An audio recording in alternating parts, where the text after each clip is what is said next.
paling kamu sukai. Jadi tadi kan teman-teman udah tahu nih apa aja sih atau kegiatan apa sih yang kalian sukai. Nah, setelah itu teman-teman coba pertimbangin jurusan apa sih yang benar-benar cocok dengan kesukaan atau kegiatan teman-teman yang saat ini kalian sukai. Kali ini saya insya Allah akan share tentang kuliah dan beasiswa.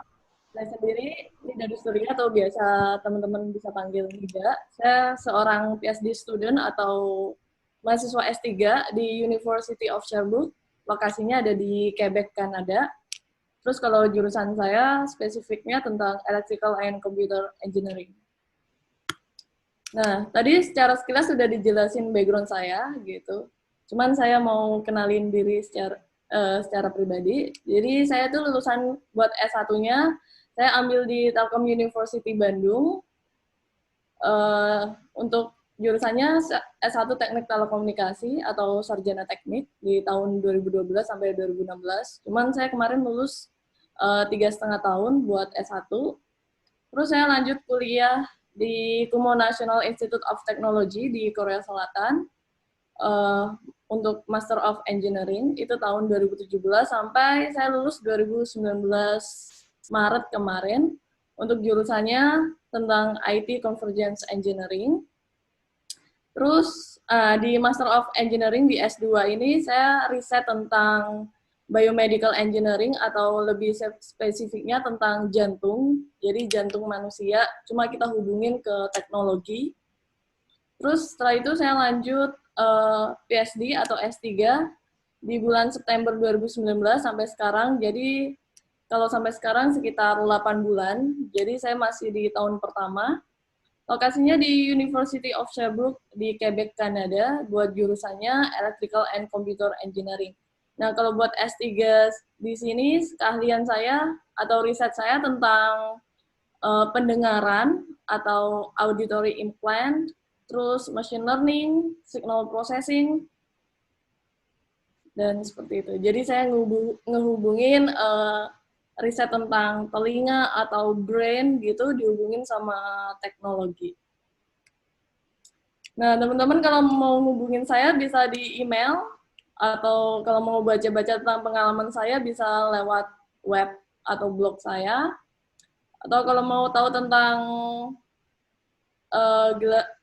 atau bisa langsung di LinkedIn, kalau mau cek Instagram juga bisa di sini, atau kalau mau cek pengalaman-pengalaman sama tentang scholarship, beasiswa atau kuliah S2, S3 itu bisa cek langsung di YouTube saya. Nanti saya sering bakal share pengalaman-pengalaman saya.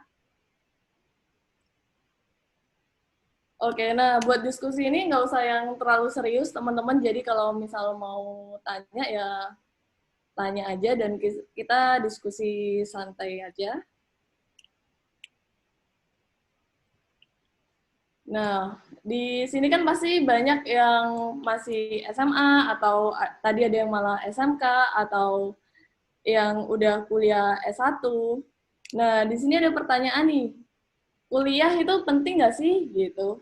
Nah, buat teman-teman SMA nih, atau malah SMK yang lulusan SMK kebanyakan dituntut langsung kerja kan ya. Nah, kalau menurut saya sendiri, kuliah itu penting banget teman-teman. Jadi kuliah itu kayak dasar teman-teman gitu. Jadi kalau habis SMA atau SMK, kalau bisa lanjut kuliah ya lebih baik kuliah gitu. Karena kuliah itu kalau menurut saya dasarnya teman-teman nanti buat ke jenjang yang lebih tinggi, misal mau kerja atau mau lanjut kuliah lagi, seperti itu.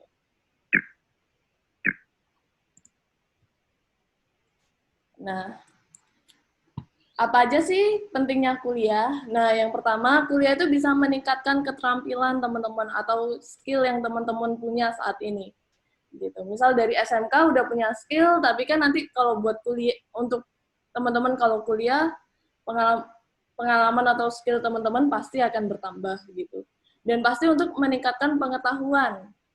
Karena pada dasarnya kan kita harus menuntut ilmu gitu, dan menuntut ilmu itu enggak limit sama waktu, nggak limited sama waktu atau umur, jadi teman-teman tuh bisa menuntut ilmu sampai kapanpun gitu. Terus, nah kalau kuliah, apalagi S1, itu merupakan standar pendidikan saat ini. Jadi kalau sekarang kan banyak company-company atau perusahaan di Indonesia itu yang minta minimal kalau bisa S1. Jadi menurut saya kalau ambil kuliah S1 ini penting banget gitu. Nah, terus peluang kerja dan karir lebih baik pastinya. Jadi teman-teman kalau lulusan SMA atau SMK mungkin kalau kerja di perusahaan dibandingkan dengan lulusan S1, kalau dari segi salary pasti lebih tinggi dari salary-nya S1 gitu. Dan apalagi teman-teman kalau bisa lanjut kuliah sampai S2, S3, ini akan nggak menutup kemungkinan untuk teman-teman kerja di tempat yang lebih baik. Seperti contohnya itu kemarin saya dapat lowongan dari supervisor saya di broadcast lowongan di Apple sama Google atau yang Sony seperti itu. Jadi mereka lagi riset tentang otak manusia gitu. Nah, mereka biasanya kalau seperti itu mereka butuh lulusan S2 atau S3. Atau malah sekarang di Bukalapak atau Tokopedia ada di research centernya mereka juga lagi cari lulusan S2 atau S3. Terus selanjutnya kuliah tuh juga bisa ngebentuk pola pikir teman-teman untuk jadi lebih dewasa pastinya, terus mandiri, dan bisa ningkatin kemampuan problem solving teman-teman sendiri. Dan selanjutnya, kalau kuliah pasti bisa memperluas jaringan sama relasi teman-teman. Jadi teman-teman punya banyak channel atau ketemu ketemu dosen sama guru-guru atau profesor yang berkualitas dan punya banyak pengalaman gitu. Dan yang terakhir, dengan kuliah teman-teman pasti bisa ngewujudin mimpi teman-teman. Jadi misal teman-teman bermimpi mau jadi dokter nih. Nah, langkahnya apa? Pasti kuliah S1 dulu, seperti itu. Nah, kuliah ini kalau menurut saya jembatan teman-teman untuk ngewujudin mimpi teman-teman atau membuat teman-teman menjadi orang yang lebih baik. Nah, gimana sih cara memilih jurusan yang tepat? Yang pertama, kalau menurut saya, pasti cari tahu dari teman-teman sendiri apa sih yang menarik dan yang paling teman-teman sukai, gitu. Jadi karena kuliah kan pasti lama banget kan, misal S1 kita butuh 4 tahun, S2 kita butuh 2 tahun, jadi kalau bisa, kalau milih jurusan tuh cari yang paling teman-teman, kegiatan yang paling teman-teman sukai, gitu. Terus yang kedua pengen jadi apa sih nanti di masa depan kayak gitu. Nah, misal nih teman-teman mau jadi data scientist. Nah, berarti jurusan teman-teman mungkin adalah teknik informatika. Atau teman-teman pengen jadi dokter, berarti teman-teman ambil jurusan di jurusan kedokteran seperti itu. Nah, setelah itu teman-teman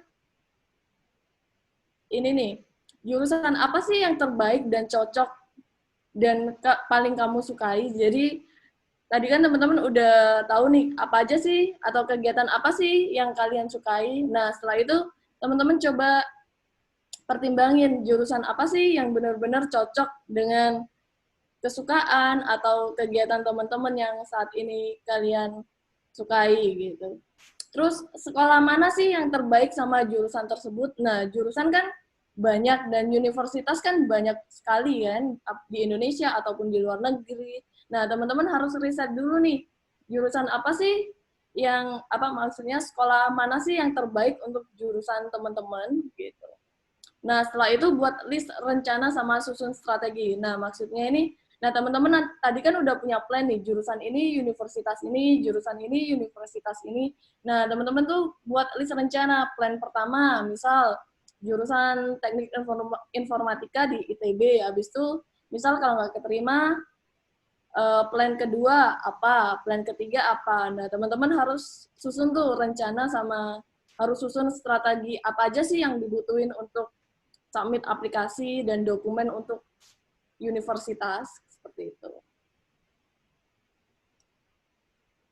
Nah, untuk cari universitas sendiri, teman-teman juga bisa nih cari beasiswa gitu. Karena beasiswa banyak banget di luar sana. Nggak cuma beasiswa S2, S3, atau teman-teman yang masih SMA, banyak juga beasiswa S1.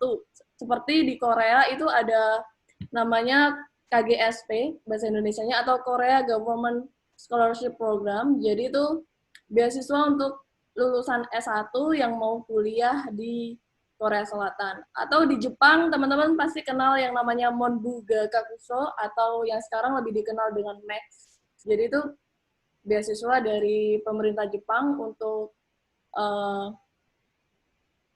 yang lulusan SMA atau SMK gitu. Nah, saya mau kenalin nih pola pikir buat para pencari beasiswa. Nah, ini tuh dari Ahmad Fuadi. Nah, sebenarnya tuh beasiswa yang ada tuh sangat banyak jumlahnya, teman-teman. Jadi teman-teman kalau diibarat di pohon mangga, waktu lagi musim musim mangga, jadi di suatu pohon itu kan banyak banget kan. Tapi nggak semua orang nih mau memetik atau ngambil pohon tersebut gitu. Nah, sama halnya dengan beasiswa. Beasiswa itu yang tersedia banyak banget, tapi nggak semua orang yang mau ngejar gitu.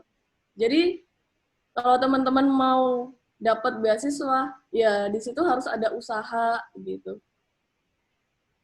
Nah, yang kedua, beasiswa itu nggak hanya buat orang pinter aja gitu. Jadi beasiswa itu sebenarnya buat orang yang benar-benar sungguh-sungguh, teman-teman.